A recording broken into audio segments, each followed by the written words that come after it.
3 முத்தாய்ப்பான வார்த்தைகளை மூச்சுக்காற்றாக கொண்டு வாழ்க்கையை தொடங்கி ஒவ்வொரு கட்டமாக வளர்ந்து எட்டி பிடிக்கும் தூரம் விண்ணாயிருந்தாலும் தொட்டு விடுவோம் என்ற நம்பிக்கையில் வாழ்க்கையை தொடர்ந்து கொண்டிருக்கும் அனைத்து வியாபாரி என்ற பெயரிலோ விநியோகஸ்தர் என்ற பெயரிலோ எந்த பெயரிலாயிருந்தாலும் உழைப்பை மூலதனமாக கொண்டு அதை தான் நான் பார்க்கும் கடவுள் என்று மூச்சுக்காற்றாக உணரும் அனைத்து நண்பர்களுக்கும் எனது முதற்கண் வணக்கம்.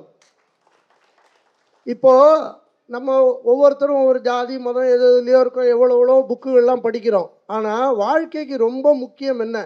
ஒரு 3-4 வயசில் விவரம் தெரிஞ்ச ஆரம்பித்ததுலேருந்து அது 65, 75, 85, 95 எவ்வளோ காலம் வரைக்கும் நம்ம வாழறோமோ வாழற வரைக்கும் நமக்கு தேவையானது என்னன்னு குர்ஆனு, பைபிளு, பகவத்கீதை இப்படி எவ்வளவோ பல விஷயங்களை காண்டங்களாக அத்தியாயங்களாக பக்கங்களாக சொன்ன விஷயத்த நம்ம வள்ளுவ பெருந்தகை 1.25 அடியில் 7 வார்த்தையில் சொல்லிட்டு போயிருக்கார். அதை நம்ம ஃபாலோ பண்ணணும். ஒழுக்கம் விழுப்பம் தரலான், ஒழுக்கம் உயிரினும் ஓம்பப்படும். ஒழுக்கம் தான்.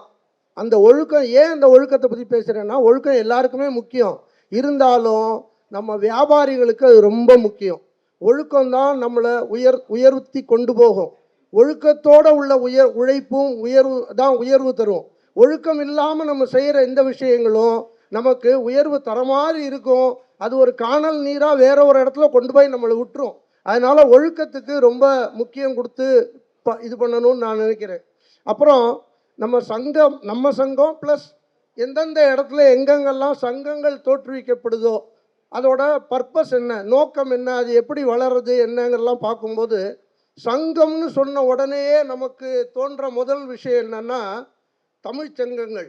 3 தமிழ்ச்சங்கங்கள், முதல் இடை கடைன்னு 3 தமிழ்ச்சங்கங்கள். இந்த 3 தமிழ்ச்சங்கங்களும் எதுக்காக தோணுச்சுன்னா, மன்னர் காலத்தில் தமிழ் மொழியை வளர்க்கறதுக்கு, ஒரு மொழியை வளர்க்கறதுக்கு ஏற்பட்டது சங்கம். அப்போன்னா ஒரு சங்கம் அது அந்த காலத்தில் ஏற்பட்ட அந்த கருத்துக்கு இந்த காலம் வரைக்கும் எந்த மாற்றமும் இல்லை. அப்போ ஒரு சங்கம் துவக்கி வைக்கப்படுது, அது செயல்படுதுன்னா அதோட காரணம் என்னென்னா, அது எந்த காரணத்துக்காக துவக்கி வைக்கப்பட்டதோ அது வளரணும். இங்கே நம்ம சங்கம் விநியோகஸ்தர்களை வளர்ச்சி அடைய வைக்கிறது தான் இந்த சங்கத்தோட நோக்கம். அப்போது நம்ம சங்கம் விநியோகஸ்தர்களை வளர்ச்சி அடைய வைக்கிறதுனா சங்கம் மட்டும் முயற்சி பண்ணால் பத்தாது. சங்கத்தில் உள்ள உறுப்பினர்கள் நான் முதல்ல சொன்ன ஒழுக்கத்தையோ உயர்வையோ மூச்சு காற்றான்னு நினச்சி அடுத்தடுத்த கட்டம் போகணும். அதாவது மூச்சு நிற்கிறது நம்ம கையில் இல்லை, அது மேலே உள்ளவன் முடிவு பண்ணுறான். ஆனால் முயற்சி நிற்கிறது நம்ம கையில் இருக்குது. நம்ம மூச்சு நிற்கிற வரைக்கும் முயற்சி செஞ்சுக்கிட்டே இருப்பேன். அடுத்த கட்டம் போவேன், துவண்டு விட மாட்டேன், எங்கேயுமே நான் இறங்கி போயிட மாட்டேன். ஒரு தோல்வி எனக்கு அடுத்த கட்ட வெற்றிக்கு படி அப்படின்னு நினச்சி போனால் நம்ம போயிட்டு இருக்கிற வரைக்கும் நமக்கு சங்கம் துணையாக இருக்கும். அந்த சங்கத்தோட நடவடிக்கைகளும் ஈஸியாக இருக்கும், நம்மளை ஈஸியாக லிஃப்ட் பண்ண முடியும். பொதுவாக ஒரு சங்கம் எதற்காக இருக்க வேண்டும் என்று நாம் சொல்லித் தெரிய வேண்டியதில்லை. ஒரு சங்கம் ஒன்று இருக்கிறது என்று சொன்னால் பொதுவாக தலைவர்களாக சில பேர் சேர்ந்து நாங்கள் தான் சங்கம், நீங்கள் எல்லாம் எங்கூட சேருங்க அப்படின்னு சொன்னால் அதுக்கு பேர் சங்கம் இல்லை. அது ஒரு கம்பெனி, அது ஒரு கடை, அல்லது ஒரு நிறுவனம். ஆனால் யார் பிரச்சனைக்கு உள்ளாகிறார்களோ, பல பிரச்சனைகளை சந்திக்கிறார்களோ, அவங்களுடைய போராட்ட குணத்தால் உருவாகுவது தான் சங்கம். அப்படிப்பட்ட உருவாக்கப்பட்டதான் நம்முடைய இந்த சங்கம் என்பதை நமக்கு சொல்லித் தெரிய வேண்டியதில்லை. கடந்த காலத்தில் நம்மளாம் வியாபாரிகள் இருக்கக்கூடியவர்கள் பல பிரச்சனைகளை நம்ம சந்திச்சிருப்போம். பொதுவாக என்னுடைய அனுபவத்தில் சந்தித்த ஒரு பிரச்சனை என்னென்னா, ஒரு சிறு வியாபாரியாக ஒரு பிளாட்ஃபார்மில் போட்டு கடையில் வியாபாரம் பண்ணிகிட்டு இருக்கிறோம். அந்த பீட்டு காசுன்னு சொல்லுவாங்க. காவல்துறை போலீஸ் அவ்வப்போது பீட்டு காசு கொடுங்க அப்படின்னு சொல்லிட்டு என்கிட்ட எவ்வளோ வாங்குவாங்கன்னா ஒரு 50 பைசா வாங்குவாங்க. 50 பேர் 50 பைசாவை பீட்டு காசுன்னு வாங்கிட்டு போவாங்க. காலையில் ஒருத்தர் வருவார், அடுத்த ஒரு டயத்தில் வருவார், அடுத்த ஒரு டயத்தில் வாங்கிட்டு போவார். அந்த பீட்டு காசுங்கிறது கிட்டத்தட்ட ஒரு லஞ்சம் மாதிரி தான். இப்படி லஞ்சத்தையும் வாங்கி கொண்டு நீ ஏன் நடைபாதையில் வியாபாரம் பண்ணுற அப்படின்னு சொல்லி மாதத்துக்கு ஒரு கேஸ் வர போட்டு போயிடுவாங்க. அது கோர்ட்டில் போய் ஒரு 50 ரூபா 100 ரூபா கட்டுற மாதிரி இருக்கும். நமக்கு என்ன ஒரு வேகம் வந்துச்சுன்னு சொன்னால், காசு லஞ்சத்தையும் வாங்கிறானுங்க, கொண்டு போய் கோர்ட்டில் போய் நிற்க வச்சுறாங்களே. இதுக்கு ஒரு தீர்வே இல்லையான்னு சொன்னதற்கு பிறகு அதற்கு பிறகுதான் சில மக்களை அணுகுகிறோம், சில மக்கள் நம்மை சந்திக்கிறார்கள். ஏன் நீங்கள் இவ்வளோ ஒரு பெரிய பிரச்சனைகளை சந்திச்சுட்டு இருக்கிறீங்கன்னு ஒரு சொல்லி கொண்டு இருக்கக்கூடிய நேரத்தில் அடுத்த சில இடத்துல ஒரு காவல்துறை வர்றாங்க. இந்த மாதிரி இல்லை பெரிய ஐயா வந்துட்டாங்க அப்படின்னு சொல்லிட்டு ஒரு சில பெரிய கேஸ் போடுறேன்னு சொல்லிட்டு இருக்கக்கூடிய பொருள்கள் அள்ளிட்டு போகிறாங்க. லஞ்சமும் கொடுக்குறோம், காவல் நீதிமன்றத்தில் போய் ஃபைனும் கட்டுறோம், இது இல்லாமல் கடையில் இருக்கக்கூடிய பொருளை அள்ளிட்டு போயிடறாங்கன்னு சொன்னால், திருப்பி நான் என்ன சொல்கிறேன், இது ஒரு போராட்ட குணத்தை உருவாக்குமா உருவாக்காதா?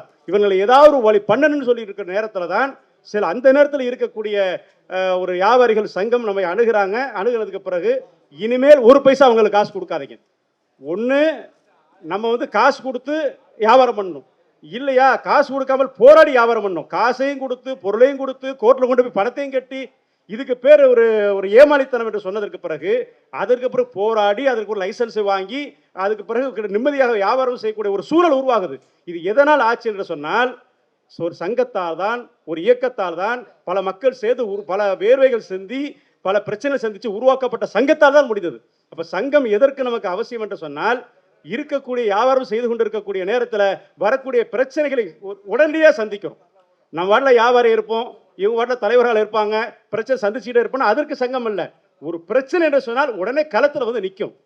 ஆனால் இன்றைக்கு பார்க்குறோம், இந்த சென்னை நுகர்பொருள் நடராஜன் அவர்கள் தலைமையில் இருக்கக்கூடிய இந்த சங்கம் ஏதாவது ஒரு வியாபாரிகளுக்கோ அல்லது நுகர்பொருளுக்கோ ஏதாவது ஒரு பிரச்சனை என்று சொன்னால் அவரா இவரா இந்த சங்கம் அந்த சங்கம் நிற்கிறதே இல்லை. உடனடியாக களத்தில் நின்று பிரச்சனை சந்திக்கக்கூடிய, உடனே டக்குனு பிரச்சனை தீர்த்து வைக்கக்கூடிய பார்க்குறோம். என்னுடைய அனுபவத்திலே பார்த்துருக்குறோம்.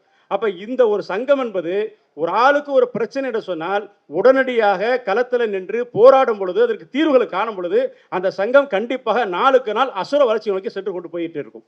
ஒரு தனி ஆளாக இருந்தாலும் கூட நம் ஒத்துழைப்பு கொடுத்தால், அவங்க மட்டும் தனி தலைவர் தனி செயலாளர் அப்படின்னு பார்க்க தேவையில்லை. நம்மளால் தான் அவர்கள் உருவாக்கப்பட்டு இருக்கிறார்கள். நம்ம பக்கபலமாக கரம் கோர்த்து அவர்கள் வலு சேர்க்கும் பொழுது கண்டிப்பாக இந்த சங்கம் மென்மேலும் வளர்ச்சி அடையுங்கிறத மாற்று கருத்தில். எங்களுக்கும் நடராஜனுக்கும் நிறையா கனெக்ஷன்ஸ். ஏன்னா எந்த ஒரு ஆக்டிவிட்டியாக இருந்தாலும் அவர் வந்து ரொம்ப இன்வால்மெண்ட்டாக வந்து செயல்பட்டுக்கிட்டு இருப்பார்.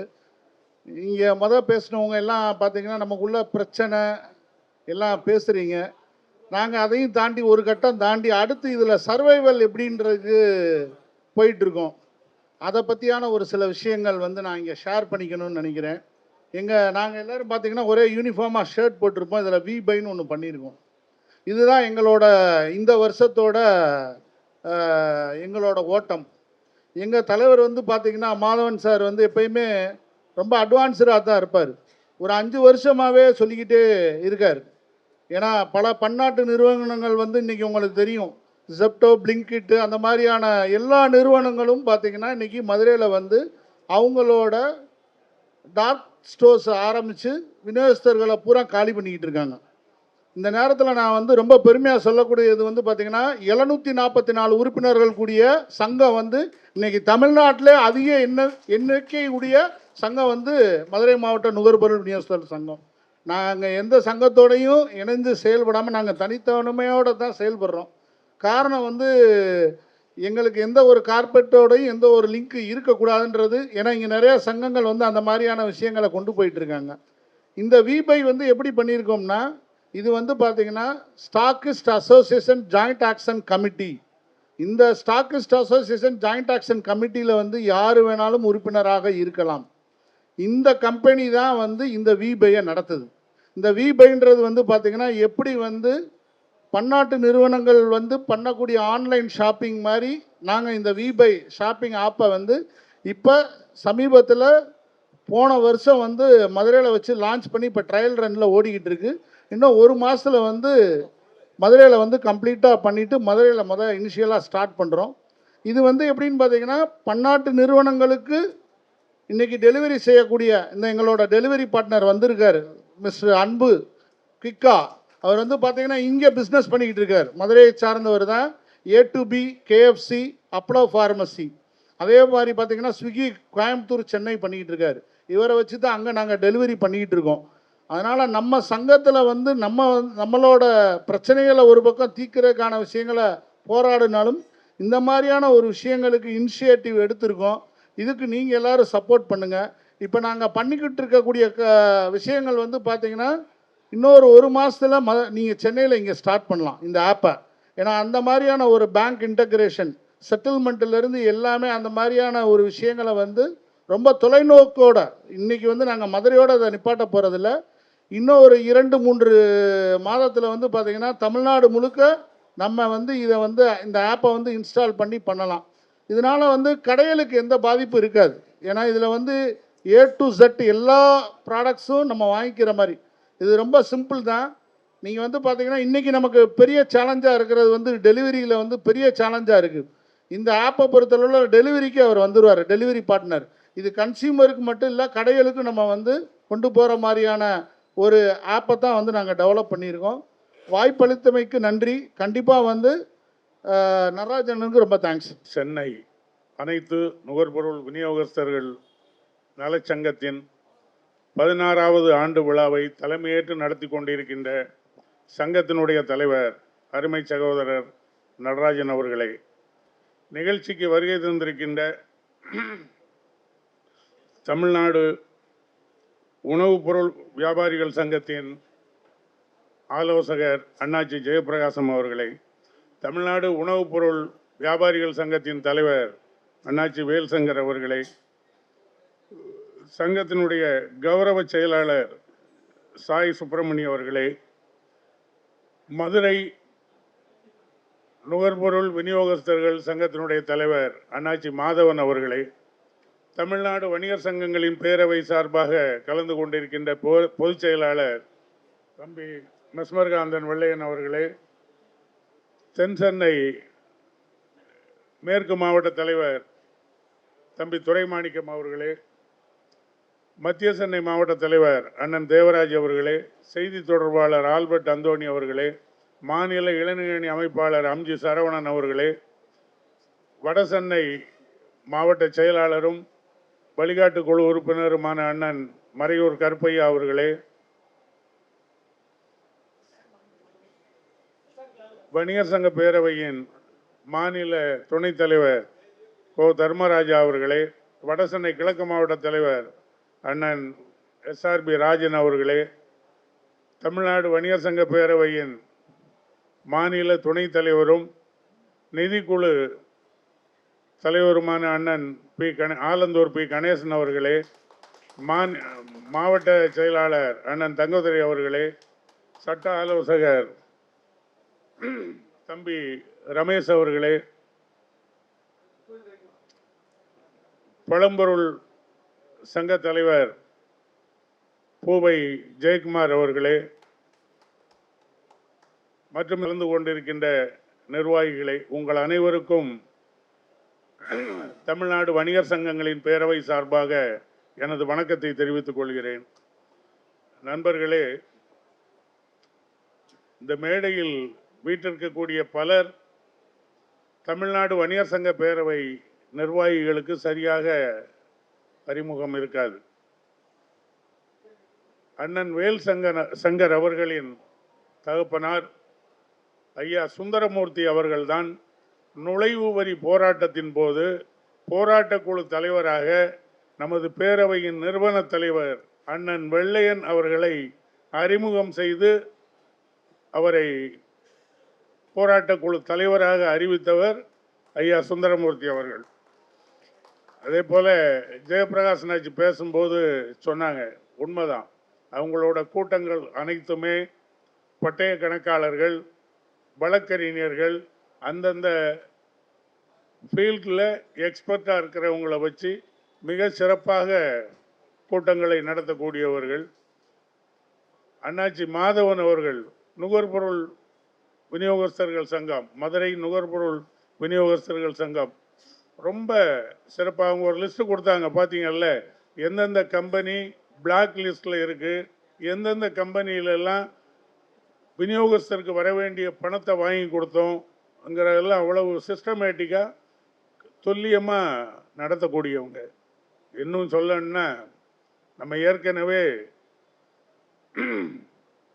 சங்கம் நடத்திய மதுரைன்னு சொல்லுவோம். அதற்கு உதாரணமாக மதுரையிலிருந்து வந்திருக்கக்கூடியவர்கள் தான் மேடையில் அமர்ந்திருக்கக்கூடியவர்.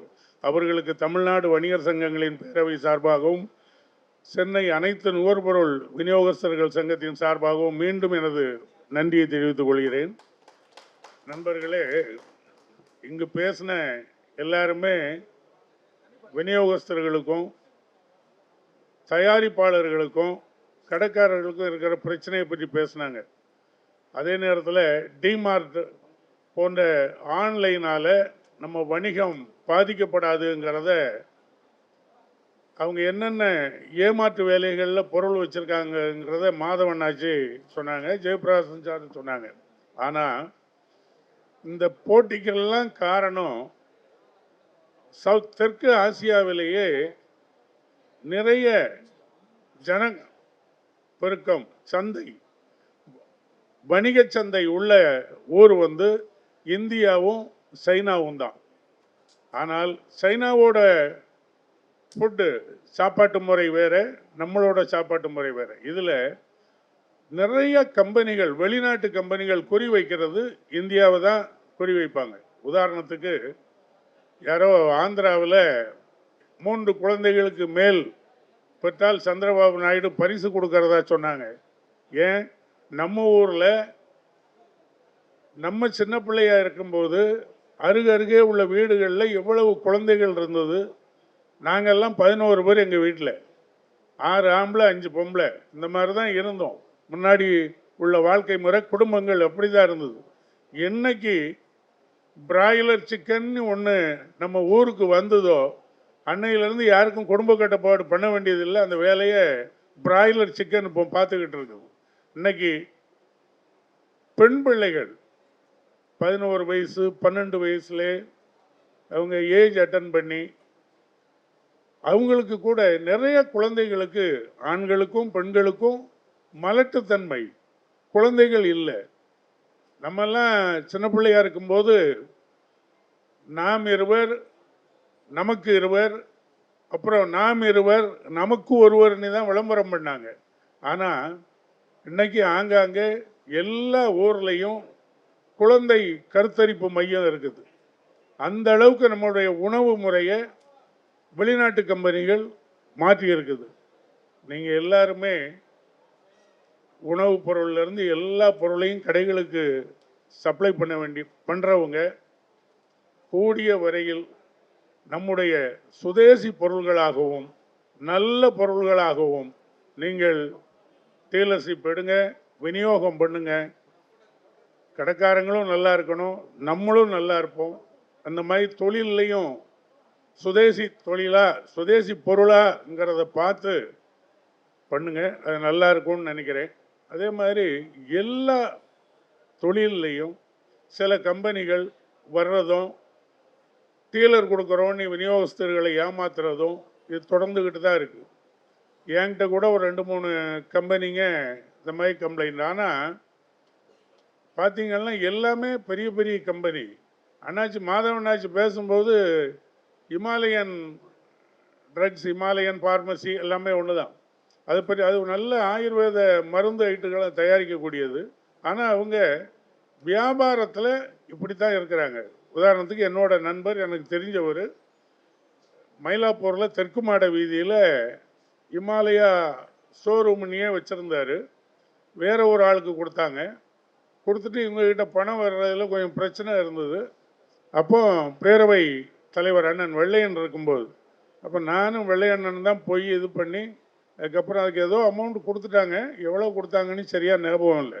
இந்த மாதிரி சில கம்பெனிகள் ஏமாற்றக்கூடிய நோக்கத்தோடு இருக்காங்க. அண்ணாச்சி மாதவண்ணாச்சிட்ட கேட்டு உங்களுடைய வாட்ஸ்அப் குரூப்பில் இந்த பிளாக் லிஸ்ட்டில் எந்தெந்த கம்பெனி இருக்குதுங்கிறத நல்ல மனதில் உள்வாங்கி, நம்ம வியாபாரம் கிடைக்கிறது 3 பைசாவிலேருந்து 5 பைசா லாபத்துக்கு பண்ணுறோம்.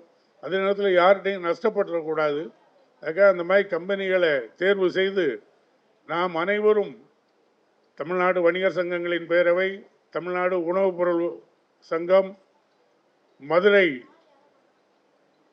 விநியோகஸ்தர்கள் சங்கம், சென்னை அனைத்து நுகர்பொருள் விநியோகஸ்தர்கள் எல்லாரும் ஒற்றுமையாக இருப்போம். எந்த பிரச்சனையாக இருந்தாலும் நாம் அனைவரும் ஒன்றிணைந்து போராடுவோம். வணிகர்களையும் நம்மையும் காப்போம். நாட்டுக்கு நல்லது செய்வோம். அனைவரும் ஒன்றுபடுவோம். நன்றி, வாழ்த்துக்கள். சாப்பிட்ற டைம், எல்லாரும் சாப்பிட போங்க. வார்த்தைக்கு வார்த்தை சாதனை சாதனைன்னு சொல்லி சொன்னோன்னா எல்லாரும் ஆவலோடு இருப்பீங்கன்னு நினைக்கிறேன். எனக்கு என்ன அப்படி சாதனை பண்ணோன்றது எனக்கு என்னன்றது தெரியல. ரொம்ப இதாக நிறையா சொல்லிட்டாங்க. இருந்தாலும் கடைசியாக ஜனவரி மாதம் முத வந்து சென்னைக்கு வரும்போது கேகே நகர் அசோசியேஷனில் ஆண்டு விழாக்கு அவங்க கூப்பிட்டுருந்தாங்க. பாபு சார் தலைமையில் நடந்தது. அப்போ வரும்போது பேசிட்டு போயிருந்தேன்.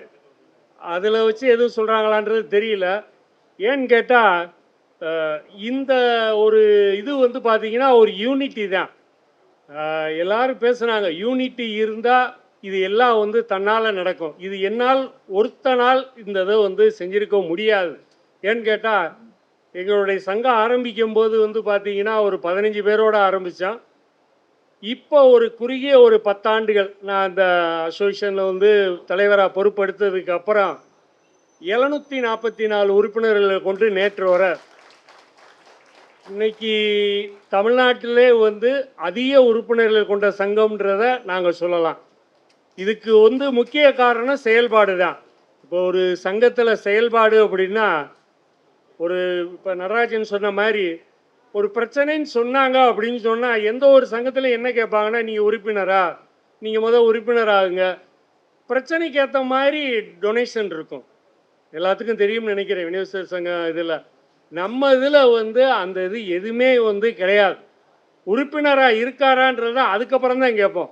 அவரோட பிரச்சனையை சால்வ் பண்ணி கொடுத்துட்டு அவருக்கு அப்புறம் தான் அவரை உறுப்பினராகவே வந்து சேர்க்கறதுக்கு நம்ம வந்து பணி கொடுப்போம். அந்த பிரச்சனை முடிஞ்ச உடனே அவராக மனம் உகந்து வந்து எவ்வளவு பணம் கொடுக்கணும், உங்கள் சங்கத்துக்கு எவ்வளோ டொனேஷன் கொடுக்கணும் பாரு. டொனேஷன் வந்து எதுவுமே வேண்டாங்க. மாதம் வருஷம் நீங்கள் கட்ட வேண்டிய சந்தா 1000 ரூபா கட்டினா போதும். ஒரு 5 உறுப்பினர்களை மட்டும் புதுசாக நீங்கள் சேர்த்து விடுங்க. அதுதான் உங்களுக்கு வந்து எங்களோட நன்கொடையாக நாங்கள் அதை பெற்றுக்கொள்கிறோம் அப்படின்னு சொல்லுவோம். பார்த்தோம்னா அவர் எல்லாருமே சேர்த்து விட்ருவாங்க. இந்த பிரச்சனையில் வரும்போது என்ன பிரச்சனைக்கு வர்றாங்களோ அவங்க பிரச்சனை தீர்வு கிடைச்சோன்னே இதை சொன்னோன்னே மெம்பர்ஷிப் சேர்த்து விட்டுட்டே இருப்பாங்க.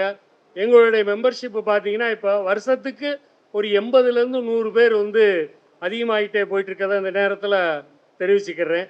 அதே மாதிரி பார்த்தீங்கன்னா மெம்பராக சேர்றவங்களுக்கு கண்டிப்பான முறையில் ஜிஎஸ்டி இருந்தால் தான் நாங்கள் மெம்பராகவும் சேர்த்துக்கிடுறோம். எங்களுடைய 744 உறுப்பினர்களும் ஜிஎஸ்டி பதிவு பெற்ற உறுப்பினர்கள்ன்றதை இந்த நேரத்தில் மகிழ்ச்சியுடன் தெரிவித்துக்கிறேன். அப்புறம் பார்த்தீங்கன்னா எங்களோட அசோசியேஷனில் வந்து ஆண்டு விழா வந்து 34th இயர் ஆண்டு விழா கடைசியாக நடந்தது. இல்லை நடராஜன் வந்திருந்தாங்க, அவங்க டீம் ஒரு 2-3 பேர் வந்திருந்தாங்க. எங்கள் இதில் என்ன பண்ணுவோம் அப்படின்னா ஒரு B2B ஸ்டால்ஸ் வந்து நம்ம விநியோகஸ்தர்களுக்கு வந்து பயனடையக்கூடிய வகையில் பெரிய பெரிய கார்ப்பரேட் கம்பெனி இல்லாமல் நம்மளுடைய தமிழ்நாட்டில் உள்ள கம்பெனிகளை வந்து ஒரு 50 பேரை வந்து கூப்பிட்டு அவங்கள வந்து எல்லாத்துக்கும் வந்து ஸ்டால் அமைச்சு கொடுத்து எல்லா உறுப்பினர்களையும் நாங்கள் வரவழைப்போம். இப்போ எங்களோட சங்கத்தோட உறுப்பினர் வந்து 744ன்னு சொல்லிட்டேன். ஆனால் வந்து அன்னைக்கு எத்தனை பேர் வருவாங்கன்றத வந்து நீங்கள் நடராஜன்கிட்ட கேட்டிங்கன்னா தெரியும். குறைந்தது 2200 பேர் வருவாங்க. ஏன்னா எல்லாரையுமே வந்து விநியோகஸ்தர்கள் அப்படின்னா எல்லாரையுமே நாங்கள் அழைப்பு கொடுப்போம்.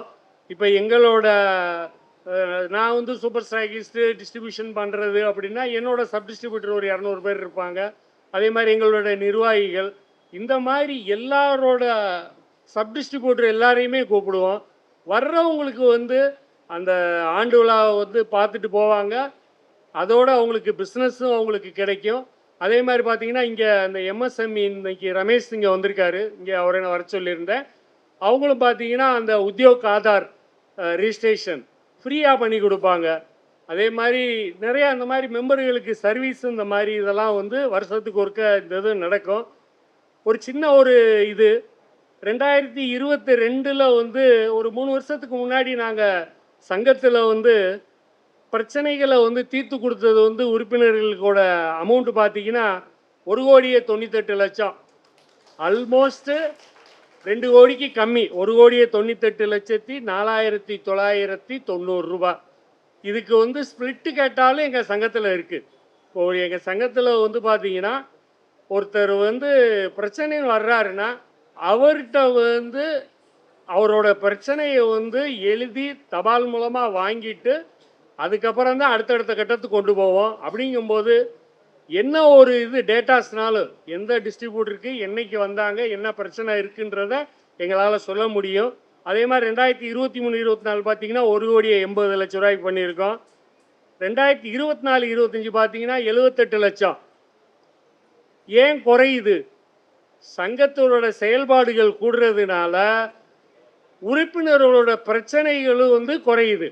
அதனால பார்த்தீங்கன்னா அந்த இருந்தது 2 கோடி இருந்தது, அப்புறம் 1 கோடி இருந்துச்சு, இப்போ 78 லட்சமாக வந்திருக்கு.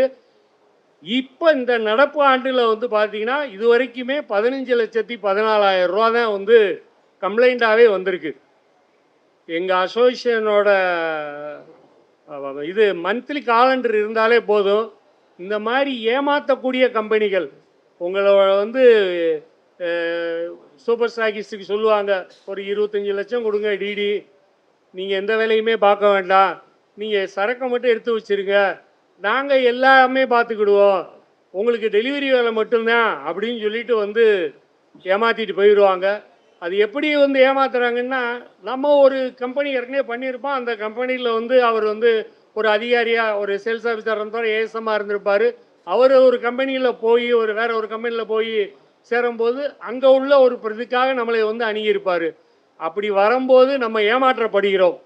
அதனால் எந்த ஒரு கம்பெனி எடுக்கிறதுனாலும் சரி, நீங்கள் தாராளமாக நடராஜனை தொடர்பு கொண்டுட்டு என்னையும் கூப்பிடலாம்.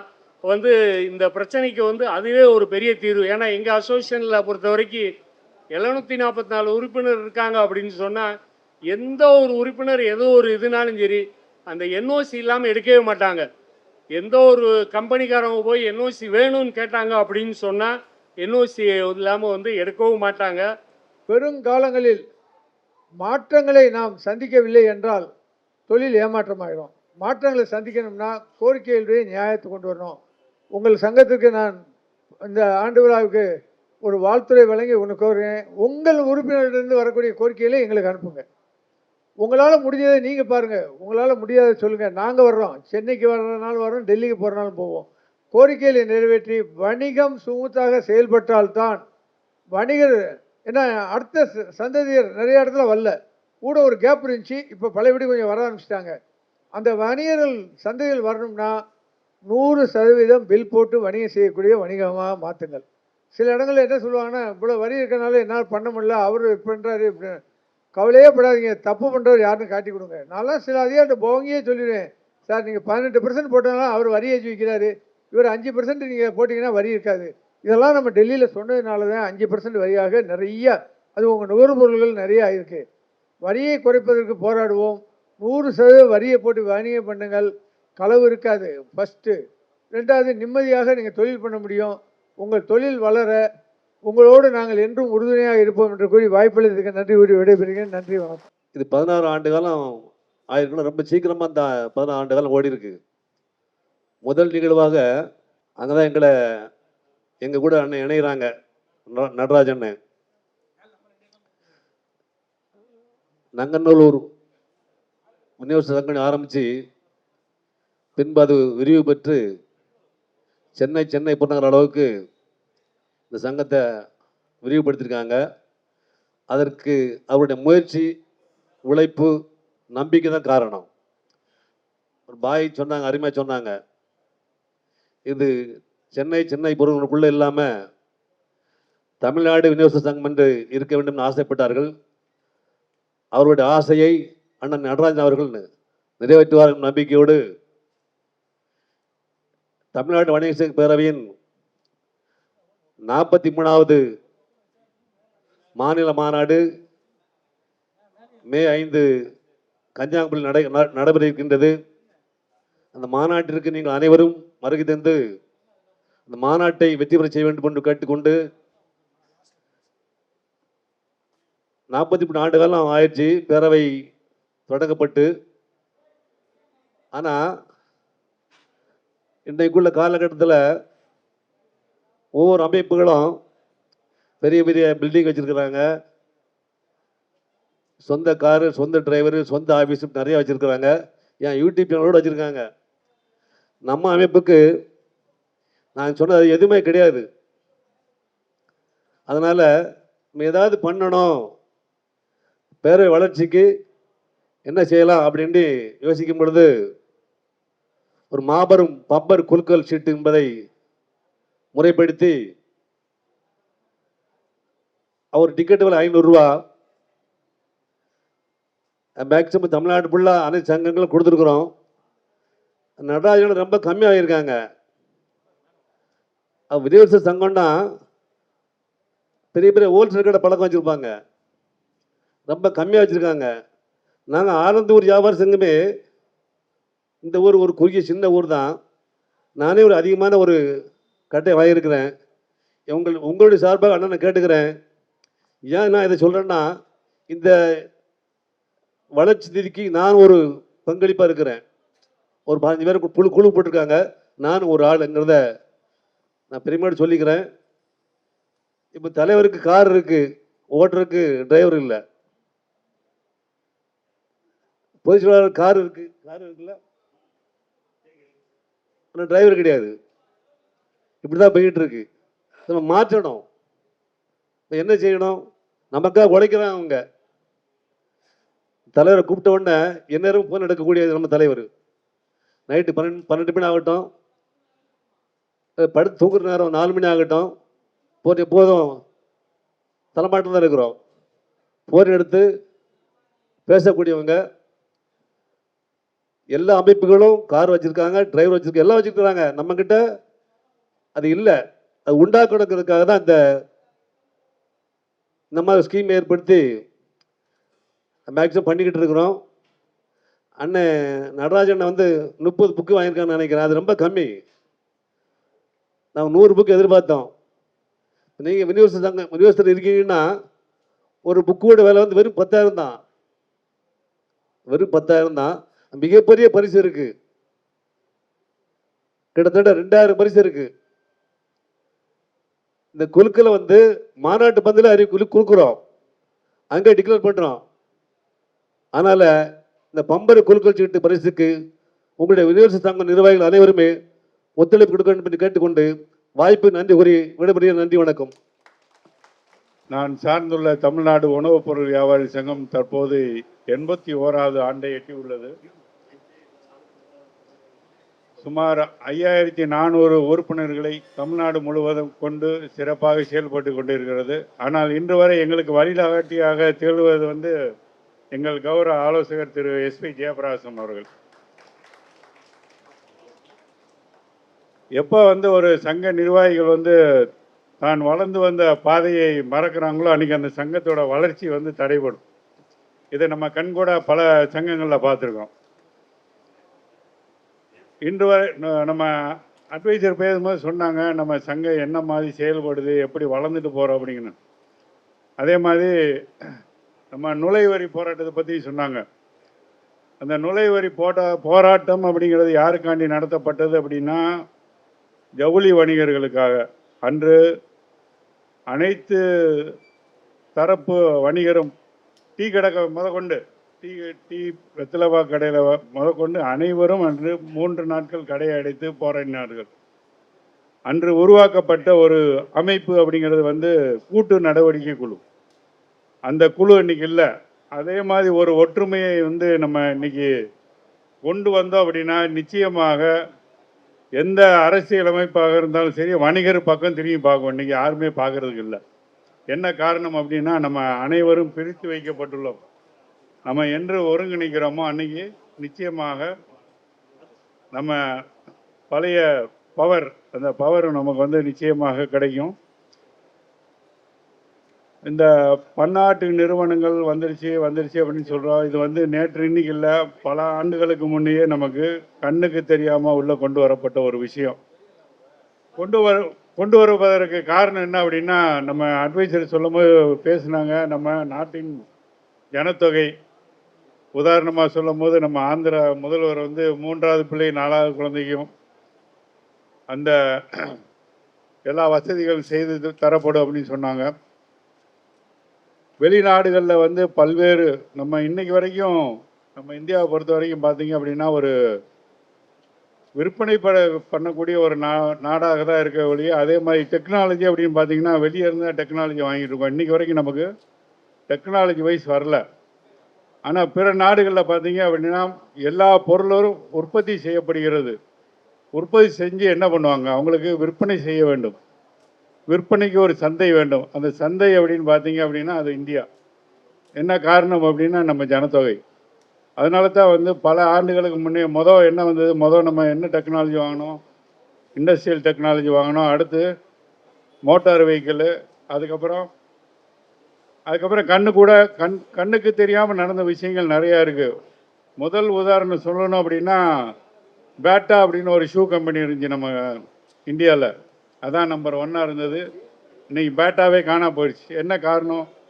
பள்ளியிலேருந்து கல்லூரி வரைக்கும் அனைவரும் நம்ம கண்ணுக்கு தெரியாமையே ரீபோக்கு, நைக்கி போன்ற பல்வேறு நிறுவனங்கள் வந்து உள்ளே வந்துருச்சு.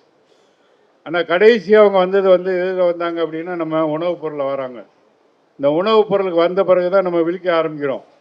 அதற்கு முன்னாடி எல்லா அக்ரிமெண்ட்டும், அது எந்த அரசாக இருந்தாலும் சரி, அக்ரிமெண்ட்லாம் போட்டு முடிஞ்சாச்சு. இனிமேல் தடுக்க முடியுமா அப்படின்னா நிச்சயமாக முடியாத ஒரு காலகட்டத்தில் இருக்கோம்.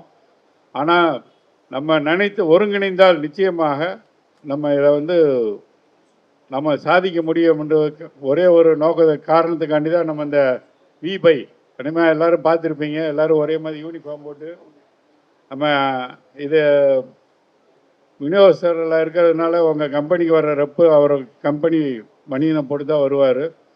இந்த V-பையை பற்றி முழுமையாக நீங்கள் அறிந்து கொள்ள வேண்டும் அப்படிங்கிறது தான் இன்றைக்கி எல்லோரும் அந்த V-பை சட்டையோடு வந்திருக்கோம். அந்த V-பை அப்படிங்கிறது வந்து நான் சொல்வதை காட்டிலும் அதை முழுமையாக செயல்படுத்துவதற்கான முழு முயற்சிகளையும் மேற்கொண்டுள்ள திரு மாதவன் அவர்கள் அடுத்து பேசும்போது எடுத்து கூறுவார்கள்.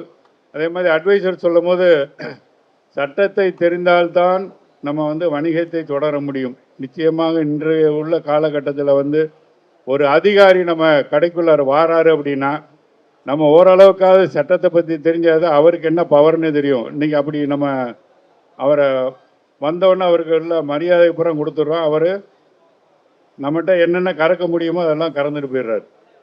அதனால் நிச்சயமாக இனி வரும் காலங்களில் வந்து எனக்கு கம்ப்யூட்டர் நாலேஜ் இல்லை, அது இல்லை அப்படின்னு சொல்லியெல்லாம் நம்ம வணிகத்தை வந்து நிறுத்தி வைக்க முடியாது. நம்ம வணிகத்தை தொடர வேண்டும் அப்படின்னா அனைவரும் ஒருங்கிணைந்து செயல்பட்டால் நிச்சயமாக இதை நடத்தி காட்ட முடியும். பல்வேறு சங்கங்கள் இருந்து பல்வேறு அமைப்புகள் தங்களுடைய பாணியில் அவங்கவுங்க போயிட்டே இருக்காங்க. அதை யாருமே வந்து தடை பண்ண முடியாது.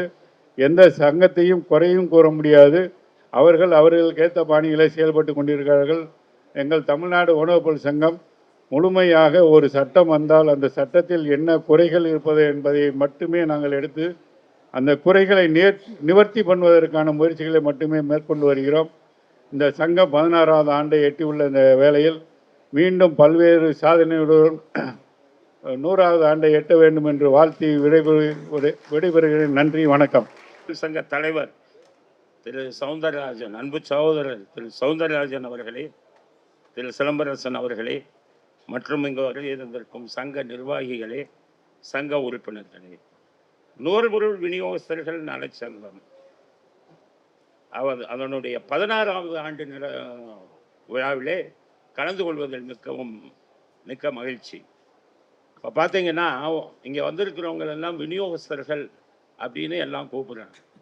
ஆனால் என்னை பொறுத்தவரை நீங்கள்லாம் யாருன்னா, இந்த நுகர்பொருளை உற்பத்தி செய்யும் இடத்திலிருந்து பொதுமக்களிடம் வந்து கொண்டு சேர்க்கக்கூடிய ஒரு பாலம்தான் இந்த விநியோகஸ்தர்கள். நமது இந்த நுகர்பொருள் உடைய வருங்காலம், நாட்டினுடைய பொருளாதாரத்தின் வளர்ச்சி எல்லாருமே உங்களை போன்ற விநியோகஸ்தர்களால் தான் எழுதப்படுகிறது. இப்போ பார்த்தீங்கன்னா இந்த பாலத்தை எல்லாம் அசைக்கக்கூடிய சக்தி, இந்த பாலத்தை உடைக்கக்கூடிய சக்திகள், சில சக்திகள் வந்து நாட்டில் வந்திருக்காங்க. இதை பற்றி அரசாங்கமும் கண்டுகொள்வதில்லை, அரசியல்வாதிகளும் கண்டுகொள்வதில்லை. இப்போ ஒரு இடத்துல மால் ஓப்பன் பண்ணுறான்னா என்ன அர்த்தம் தெரியுமா? அங்கே 100 சிறிய வியாபாரிக்கு சமாதி கட்டிட்டாங்கன்னு அர்த்தம். நாங்கள் அதைத்தான் சொல்லுவோம். 100 மால் ஓப்பன் பண்ணுறதுல யாருக்குமே மாற்று கருத்து இல்லை. ஆனால் நீங்கள் மாலில் எதை செய்யணும்? 4 தியேட்டரை கட்டுறீங்க, ஆடம்பர பொருட்களை விற்கிறீங்க, நகைகளை விற்கிறீங்க. ஆனால் கத்தரிக்காயும் முருங்கைக்காயும் அங்கே போய் விற்காதீங்க அப்படிங்கிறது தான் நம்முடைய ஒட்டுமொத்த இதுவே வேண்டுகோள். கத்தரிக்காயும் முருங்கைக்காயும் யாருடைய ட்ரேட்மார்க்? ஒரு சாதாரண வியாபாரி மால்களில் பார்த்தீங்கன்னா நூற்றுக்கணக்கான கோடியை முதலீடு செய்கிறான். மாலுக்கு விளம்பரத்துக்கு பல கோடி செலவு செய்யப்படுகிறது. மாலில் தள்ளுபடி கொடுக்குறான். ஆனால் இதையெல்லாம் செய்யக்கூடிய சக்தி ஒரு சாதாரண வியாபாரிக்கு இந்த நாட்டில் எங்கே இருக்குது? இவங்களுக்கு வாழ்க்கை கொடுக்கறது யாரு? எப்படிப்பட்டவங்க இதை நம்பி இருக்காங்க? ஒரு பிளாட்ஃபார்மில் ஒரு சின்ன துணியை வச்சுட்டு அதில் ஒரு கத்தரிக்காயும் முருங்கைக்காயும் வெள்ளக்கிழங்கையும் வச்சு ஒரு வயதான பெண்மணி வித்துக்கிட்டு இருக்காங்களே, அவங்களுடைய வயிற்றுக்கு வந்து சோறு போடக்கூடியது இந்த தொழில். இந்த தொழிலில் முதல்ல கார்ப்பரேட் வரலாமா? இன்றைக்கு கார்ப்பரேட் வந்திருக்கிறவங்கெல்லாம் யார்? இன்றைக்கி வந்து மால்களில் பொருள்களை விற்கிறவன், சாதாரண உணவுப் பொருட்கள்லாம் விற்கிறவன் யார்? 3000 கோடி செலவில் அமெரிக்காவில் பெட்ரோலிய சுத்திகரிப்பு நிலையத்தை உருவாக்கி அதை செய்து கொண்டிருக்கிற தொழில் அதிபர்கள் இங்கே மாலுக்கு வந்துட்டாங்க. விவசாயிகள் வயிற்றில் அடிக்க ஆரம்பிச்சிட்டாங்க. அதனால தான் ஒரு தடவை ஒரு 15 வருஷத்துக்கு முன்னாடி ஒரு விவசாயிகிட்ட கேட்டாங்க, சார் நீங்கள் 2 ரூபாய்க்கு விற்கிறீங்க தக்காளியை, ஆனால் அது வந்து மார்க்கெட்டில் 20 ரூபாய்க்கு விற்கிறாங்களே, உங்களுக்கு அதை பற்றி வருத்தம் இல்லையான்னு கேட்டாங்க. அந்த விவசாயி சொன்னான், நான் ஒரு ஏழை விவசாயி, எனக்கு கிடைக்கிறது 2 ரூபா தான். ஆனால் என்னை போன்ற ஏழை வியாபாரிகள், என்னை போன்ற இந்த தொழிலை நம்பிக்கிட்டு இருக்கிறவங்களுக்கெல்லாம் கிலோவுக்கு அவங்களுக்கு 2 ரூபா போகுது. அதுதான் எனக்கு ஏற்படக்கூடிய மகிழ்ச்சி. என்னுடைய பொருள் வந்து பல பேருக்கு வாழ்க்கை கொடுக்குதுன்னு சொன்னான். அதே விவசாயிட்ட இன்னைக்கு போய் கேட்குறாங்க, என்னன்னா எனக்கு 2 ரூபா தான் கிடைக்கிது உற்பத்தி செய்கிறவனுக்கு, மீதி 18 ரூபா உலக மகா கோடீஸ்வரன் ஒரு கிலோவுக்கு 18 ரூபா சம்பாதிச்சுட்டு போகிறான். அதைத்தான் நாங்கள் வந்து எங்களுக்கு வந்து ஏற்றுக்கொள்ள முடியவில்லை அப்படிங்கிறத ஒரு விவசாயி சொன்னான். அதுதானே இன்றைக்கி நடந்துக்கிட்டு இருக்குது. நீங்கள் பார்த்தீங்கன்னா ஒரே ஒரு நிகழ்ச்சி சொல்கிறேன். ஸ்ரீபெரும்புதூர் அங்கே வந்துக்கிட்டு ஒரு இதில் இருந்து தென்கொரியாவிலேருந்து ஒரு கோடீஸ்வரன் வரான். வந்து என்ன கேட்குறான், நான் கார் தொழிற்சாலை ஆரம்பிக்கணும் அப்படின்னு கேட்குறான். இடத்த செலக்ட் பண்ணுறான். அங்கே போய் பார்த்தா விவசாயிகள் உழுதுகிட்டு இருக்கு. உடனே இவனுக்கு என்ன வந்தது, விவசாயிகள் உழுதுகிட்டு இருக்கான், இந்த இடத்த நமக்கு எப்படி கொடுப்பாங்க, இருந்தாலும் அரசியல்வாதிகிட்ட கேட்டு பார்ப்போம் அப்படின்னு 100 ஏக்கரில் கார் தொழிற்சாலை ஆரம்பிக்கணும், எனக்கு நிலம் வேண்டும், நீங்கள் வாங்கி கொடுக்க முடியுமான்னாங்க அரசியல்வாதி. தென்கொரியாக்காரன் நினச்சான், நிச்சயம் அரசியல்வாதி ஒத்துக்க மாட்டான், அவன் ஏழை விவசாயிக்கு தான் நிற்பான் அப்படின்னு நினச்சான். நம்ம அரசியல்வாதி என்ன பேரம் பேசினான் தெரியுமா, எனக்கு எவ்வளோ கொடுப்பேன், ஒரு கார் உற்பத்தியான 10,000 ரூபா கொடுப்பையா, விவசாயியை நான் பார்த்துக்கிறேன். 2 பேர்த்துக்கு டீல் முடியுது. விவசாயிட்ட போய் கேட்குறான், ஒரு ஏக்கருக்கு 10,000 ரூபா தரேன். விவசாயி சொல்கிறான், இதை நம்பி தான் நான் பொழைச்சிக்கிட்டு இருக்கேன், எனக்கு உணவு இதுவே வைத்த நிரப்புறதே இந்த 1 ஏக்கர் நிலம் தாயாங்கிறான். எல்லாத்தையும் தூக்கி போட்டு அரசாங்கத்தில் இருந்து கைப்பற்றுறாங்க அந்த நிலங்களை. ஒரு ஏக்கருக்கு 10,000 ரூபாய். இன்று அந்த இடம் ஒரு ஏக்கர் 10 கோடி ரூபா போகுது. அந்த 10,000 ரூபாய்க்கு பணத்தை வாங்கிட்டு போன விவசாயி எல்லாம் ஏக்கத்தோடு பார்க்குறான். இங்கே மேலே நிற்கிறது யார், ஒரு உலகமாக கோடீஸ்வரன். படு பாதாளத்துக்கு வந்தவன் யார், ஒரு ஏழை விவசாயி. இதை பற்றி இந்த நாட்டில் இருக்கிற அரசியல்வாதியோ இல்லை ஒரு அரசாங்கங்களோ கவலைப்படுறான்னா, கம்யூனிசத்து மேலே எனக்கு நம்பிக்கை உண்டு, ஆனால் கம்யூனிஸ்டுக்காரங்க மேலே நம்பிக்கை இல்லை. ஏன்னு கேட்டிங்கன்னா, மேற்கு வங்காளம் எடுத்துக்காங்க, 40 ஆண்டுகளாக கம்யூனிஸ்ட் ஆட்சி நடந்தது. என்ன பண்ணா, டாட்டா 100 கோடி செலவில் மோட்டார் தொழிற்சாலை ஆரம்பிக்க போகிறாங்க. அப்போ தான் அவங்க என்ன சொன்னாங்க, கம்யூனிஸ்ட்காரன் வா கொடுக்குறேன். ஏழை விவசாயியை பற்றி கம்யூனிஸ்ட் அரசாங்கமே கவலைப்படலை. அங்கே வந்தது கார் தொழிற்சாலை, டாட்டா இது நானோ கார்லாம் உற்பத்தி நிலையம், 100 கோடி 1000 கோடி மதிப்பில் எல்லா ஏழை விவசாயிகளின் நிலமும் பறிக்கப்பட்டது. அத்தனை விவசாயியும் அங்கே வந்தான். துப்பாக்கி சூடி நடந்தது. பல விவசாயிகள் சுட்டுக் கொல்லப்பட்டார்கள். அங்கே கம்யூனிஸ்ட் அரசாங்கம், அன்று அழிந்த கம்யூனிஸ்ட் அரசாங்கம் 20 வருஷம் ஆச்சு, திருப்பி அங்கே வர முடியலை. காரணம், ஏழையை பாதித்தது, தொழிலாளனை பாதித்தது. ஏழை தொழிலாளன் தான் இந்த நாட்டுடைய முதுகெலும்பு. இதை யாருமே வரக்கூடிய அரசாங்கங்கள் யாரும் அதை கண்டுகொள்வதில்லை. அதனால தான் சொல்கிறேன், நம்ம நீ கெட்டு இங்கே பேசினவர் சொன்னார், மால்வதா கவலைப்பட வேணாம், கவலைப்படலை. ஆனால் அது ஏழைகளை அழிக்கக்கூடிய மாலாக இருக்கக்கூடாது. அவர்களுக்கு தெரிந்த தொழில் ஒரு கார்பரேட்டுக்கான உள்ள நுழையவர்களுக்கு அனுமதிக்கவே கூடாது. இதை அரசாங்கங்கள் செய்யணும். செய்யலைன்னா உங்களை போன்றவர்கள் போராடி அதை செய்ய வைக்கணும். சட்ட ரீதியாக இதற்கான எத்தனை சட்ட போராட்டங்கள் வந்தாலும் அதற்காக உங்கள் சார்பில் நான் எல்லா நடவடிக்கைகளும் எடுப்பதற்கு தயாராக இருக்கிறேன் என்ற உறுதிமொழியை உங்களுக்கு அளித்து வாய்ப்பளித்ததற்கு நன்றி கூறி விடைபெறுகிறேன். தமிழ்நாடு வணிக சங்கங்களின் நுகர்பொருள் சங்கத்தின் தலைமையேற்று நடத்தி கொண்டிருக்கூடிய கே நடராஜன், ஏனைய உறுப்பினர்கள், நிர்வாகிகள் அனைவருக்கும் காலை வணக்கத்தை தெரிவித்துக் கொண்டு, மேடையில் அமர்ந்திருக்கக்கூடிய தலைவர், தமிழ்நாடு வணிக சங்க பேரவையின் தலைவர் அண்ணன் சவுந்தரராஜன், பொதுச் செயலாளர் மிஸ்மர் காந்தன், ஏனைய தமிழ்நாடு வணிக சங்க பேரவை நிர்வாகிகளுக்கும், நுகர்பொருள் வணிக நிர்வாகிகளுக்கும், எதிரே அமர்ந்திருக்க வணிக உறவுகளுக்கும் வணக்கம் என்று சொல்லிக்கொண்டு, இந்த வணிக முறை சங்கம் வைத்து தமிழ் வளர்த்த சொன்னாங்க எனக்கு முன்னாடி பேசினவங்க. இதுக்கு முன்னாடியே இந்த வணிகத்தை திரைக்கடல் ஓடியும் திரவியம் தேடு என்று வணிக பழைய முறை நம்ம கடைபிடித்து கொண்டிருக்கிறது இல்லை, இப்போ இல்லை, நம்ம வணிகர்கள் செய்து கொண்டிருந்தார்கள். திரைக்கடல் ஓடியும் என்றால் கடல் கடந்தும் வணிகம் செய்து அந்த வணிகத்தில் வெற்றி கண்டவர்கள் நம் முன்னோர்கள். எந்த வகை எடுத்தால் மாசாத்து வணிகம், தரைப்படை வணிகம், தரை வணிகம், கடல் வணிகம், காலால் வணிகம் என்று பல வணிக முறைகளை நாம் தொடர்ந்து வைத்திருந்தோம். ஒவ்வொரு முறையும் அதில் வெற்றி கண்டு அப்படி வணிகம் செய்துதான் இன்று உலகத்தில் இருக்கக்கூடிய பல நாடுகளுக்கு தமிழ் பெயர்களை கொண்டு சேர்த்தோம். இதில் முத்தாய்ப்பாக சொல்ல வேண்டுமென்றால், வணிகத்திலேயே கண்ணகி வைத்திருந்த சிலம்புதான் மாணிக்க பராகல்கள் நிறைந்த, ஏன்னா கண்ணகி வந்து வணிக குடும்பத்தை சார்ந்தவர்கள். அன்றைய பாண்டிய மன்னன், அந்த பாண்டிய மன்னனுடைய மனைவி கூட அந்த சிலம்புல வந்து அந்த மாணிக்க பராகல்கள் இல்லை, அது முத்துதான் இருந்தது. அந்த அளவுக்கு வணிகத்தில் திறம்பட வாழ்ந்த நாம் இன்று வணிகத்தை கொஞ்சம் கொஞ்சமாக இழந்து போயிட்டு இருக்கோம். அதுக்கு என்ன காரணம், ஏன் நம்ம வந்து யூகிக்கலையா இல்லை அதை பற்றி தெரிஞ்சிக்கலையா, தெரிய விரும்பலையான்னு தெரியல. எனக்கு தெரிஞ்ச தலைவர் ஐயா வெள்ளையன் வந்து 30 ஆண்டுகளுக்கு முன்பாகவே ஆன்லைன் வர்த்தகம் வரும், அதுக்கு முன்னாடியே வந்து டங்கல் காட் ஒப்பந்தம் போட போகிறாங்க, அப்படி ஒப்பந்தம் போட்டால் இந்த சில்லறை வணிகம் சீர்கட்டு அழியும் நிலைக்கு வந்துவிடும் என்று தெருவாக பிரச்சாரம் பண்ணோம். இப்போ நீங்கள் வந்து நுகர்பொருள், நீங்கள் வந்து உற்பத்தியாளர்கிட்ட வாங்கி சில்லறை வணிகருக்கு கொடுக்கக்கூடிய பங்காக இருந்தாலும், சில்லறை வணிகம் இருந்தால்தான் நுகர்பொருள் வணிகம் இருக்கும். இப்போ இதெல்லாம் ஒன்றுன்னா சார்ந்து வரக்கூடியது. இப்போ இன்றைக்கி வந்து வெளிநாட்டு வணிகம் வரக்கூடாதுன்னு சொல்லி அன்னைக்கு நம்முடைய வணிகர்கள் முன்னோர்களும் அன்றைய தலைவர்களும் சேர்ந்து போராடி சுதந்திரம் பெற்றார்கள். ஏன்னா அன்னைக்கு தலைவர்கள் வந்து லீடராக இருந்தாங்க, இன்றைய தலைவர்கள் வந்து டீலராக இருக்கிறாங்க. Leader dealer. இப்போ லீடராக இருந்தாங்கன்னா நமக்காக வாழ்வாங்க, லீடராக இருக்காங்கன்னா டீலராக இருக்கிறவங்க என்ன பண்ணுவாங்கன்னா அவங்களுக்கு என்ன சகாயமோ அந்த சகாயத்தை பெற்றுக்கொண்டு எல்லாத்தையும் நாட்டுக்குள்ளே உள்ளே விட்டுருவாங்க. அந்த மாதிரி இருக்கக்கூடாது அப்படின்னு தலைவர் ஐயா வெள்ளையன் அவர்கள் அப்போவே சொன்னாங்க. வேடன் வருவான், விதைகளை தூவுவான், வலைகளை விரிப்பான், சிக்கி கொள்ளாதீர்கள் என்று சொன்னாங்க.